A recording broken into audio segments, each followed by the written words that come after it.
Yes, you can free motion quilt on the Singer Heavy Duty 4411 sewing machine.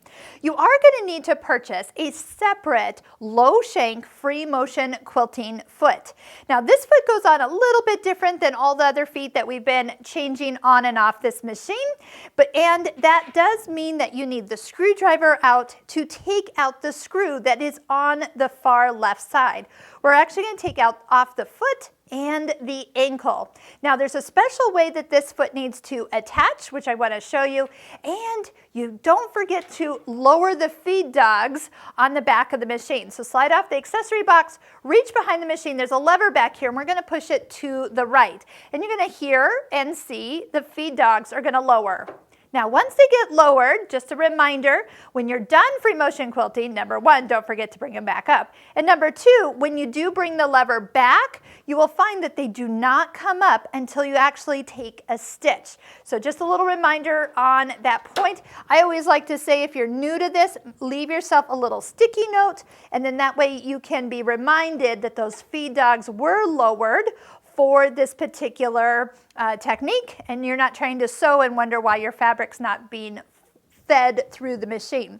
So loosen up the screw. This particular foot that I have does not require I take the whole screw out, so I've just loosened it enough. Now there is a little part, this little spring part here needs to sit above the screw where you take your needle in and out. So just make sure it's not below it. It's pretty natural that it is above it, so just go ahead and bring all of that together at once. I do need to take the screw out just a little further so it can come around the post, and then tighten that back up. You can do most of that with your fingers, and then tighten the rest of it with the screwdriver. Make sure you get a good tighten, meaning so it doesn't wiggle loose with the vibration once you start stitching.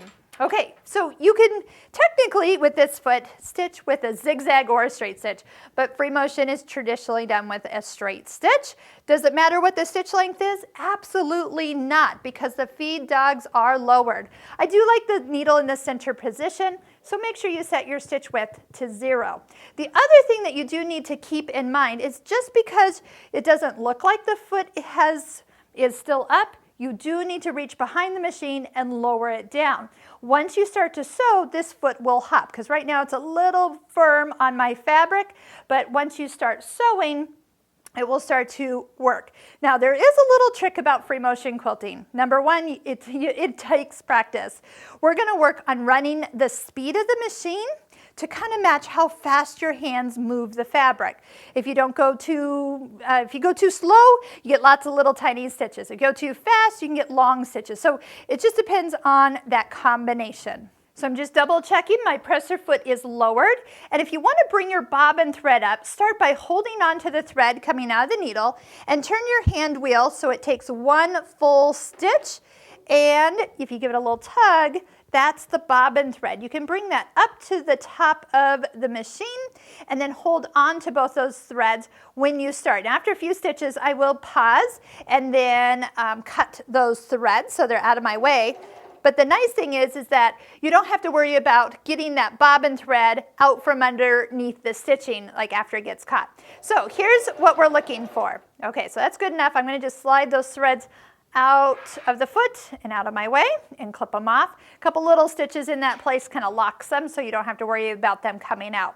Okay, so I'm going to find a happy speed of when I put my foot on the foot control.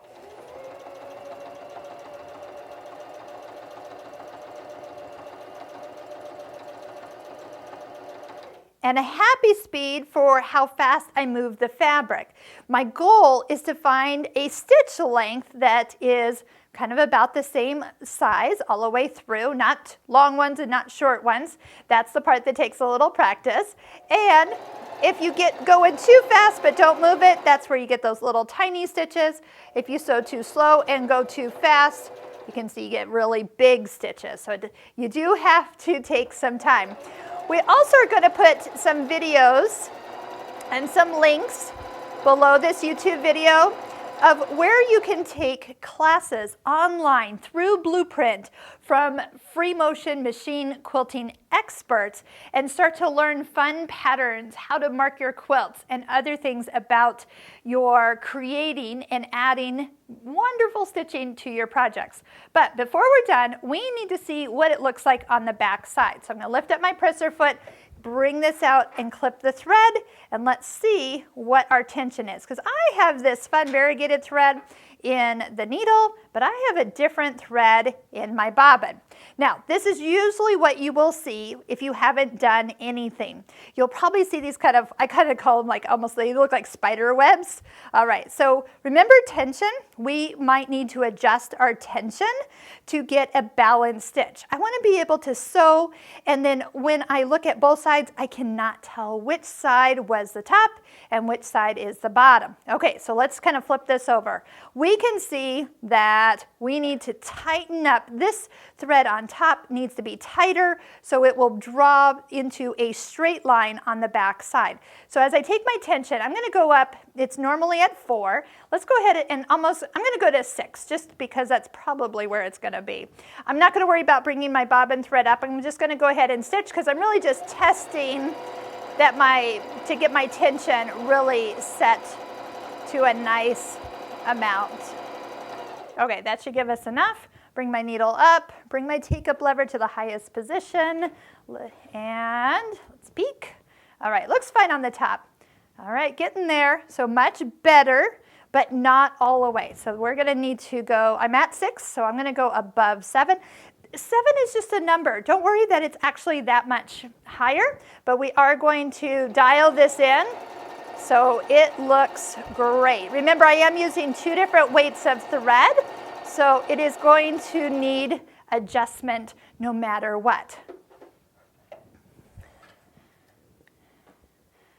All right. Better. I still get a little bit just as I come around that corner there, but that's also where my stitches are a little longer. So I think as I go up to 8, maybe even a little bit more, I'm going to find that my stitches are going to be nicely balanced between the front and the back. I love to do my own free motion quilting, but I too took a lot of the classes that I mentioned on Bluprint to help myself master all the techniques available for free motion quilting. I hope you'll check those out, again, in the links below this YouTube video.